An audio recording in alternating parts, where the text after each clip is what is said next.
દિવાળીપુરા વિસ્તારમાં આવેલ નવી કલેક્ટર કચેરી પાસે કોમ્પ્લેક્સના ત્રીજા માળે આવેલ ઇન્સ્યોરન્સ કંપનીની ઓફિસમાં એસીમાં શોર્ટ સર્કિટના કારણે બ્લાસ્ટ થયો હતો, જેના કારણે અફરાતફરી મચી જવા પામી હતી. વડોદરાના દિવાળીપુરા વિસ્તારમાં આવેલ નવી કલેક્ટર કચેરીની પાસે આવેલ સિદ્ધાર્થ કોમ્પ્લેક્સના ત્રીજા માળ પર શ્રીરામ ઇન્સ્યોરન્સ કંપનીની ઓફિસ આવેલી છે, જ્યાં સોમવારે ઓફિસ રાબેતા મુજબ શરૂ થઈ હતી. ત્યારે 6 જેટલા કર્મચારીઓ નોકરી પર આવ્યા હતા અને કામગીરી કરી રહ્યા હતા. આ દરમિયાન એસી ચાલુ કરવામાં આવ્યું હતું.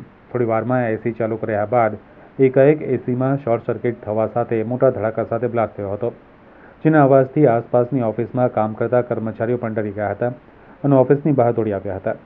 ઇન્સ્યોરન્સ ઓફિસના કાચનો જાણે કૂરચો નીકળી ગયો હતો.